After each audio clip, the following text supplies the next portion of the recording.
Il famoso castello di Miramare sorge su un promontorio roccioso sopra la piccola baia di Grignano e si affaccia sulle acque blu del Golfo di Trieste.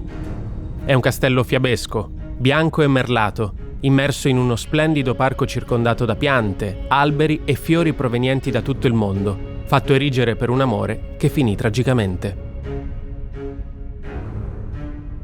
Si racconta che l'arciduca Massimiliano d'Asburgo, fratello dell'imperatore austriaco Francesco Giuseppe e ammiraglio della marina militare austriaca, sfiorò il naufragio a causa di una tempesta e riparò nella splendida baia di Grignano, dove trascorse la notte. Il mattino seguente, affascinato dalla bellezza del luogo, decise di eleggerlo come sua futura dimora. Così, fra il 1856 e il 1860, venne costruito il castello sotto lo sguardo attento dell'arciduca, che andò a viverci assieme alla moglie, Carlotta, principessa del Belgio, a lavori ancora in corso.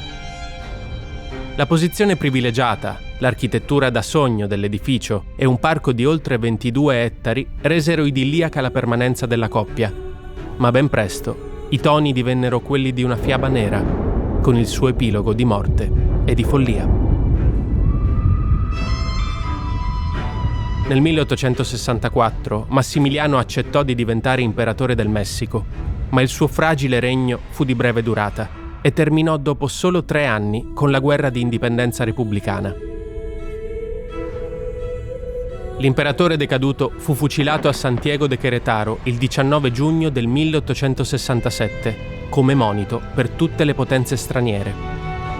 Carlotta, rientrata in Europa l'anno precedente per perorare la causa del marito alla corte di Napoleone III e nel regno pontificio di Papa Pio IX, sopravvisse, ma non riuscì a salvare Massimiliano. Il dolore profondo, un po' alla volta, le divorò la mente. Carlotta non avrebbe più lasciato l'Europa e dopo un breve periodo trascorso al castelletto di Miramare, morì in Belgio. Alla tragica fine della coppia reale si aggiunse il suicidio di una giovane donna, forse una fantesca di Carlotta, che si dice fosse segretamente innamorata di Massimiliano. Sul castello di Miramare calarono il buio e il silenzio. Ma la leggenda non si esaurisce qui. Una maledizione aleggia su queste mura. Prima di abbandonare Miramare, Carlotta scagliò un anatema contro i futuri residenti del castello, condannandoli a patire la stessa sorte dell'amato e morire in terra straniera. E che ci crediate o no, l'elenco di coloro che subirono questo fato è piuttosto corposo. Inizia con alcuni giovani rampolli dell'impero asburgico, la stessa imperatrice Sissi, l'erede al trono Francesco Ferdinando d'Austria Este, e dopo la fine dell'impero austro-ungarico e la seconda guerra mondiale, tutta una serie di gerarchi nazisti che vi avevano stabilito la propria residenza, nonché alcuni generali dello Stato Maggiore americano che vi dimorarono quando Trieste divenne territorio libero. Uno dei pochi a salvarsi fu il colonnello Bowman dell'esercito neozelandese, il quale credette alla leggenda del castello e durante la sua sola notte di permanenza preferì accamparsi con una tenda nel giardino del parco antistante. Dopo l'annessione di Trieste all'Italia, il castello di Miramare divenne monumento nazionale.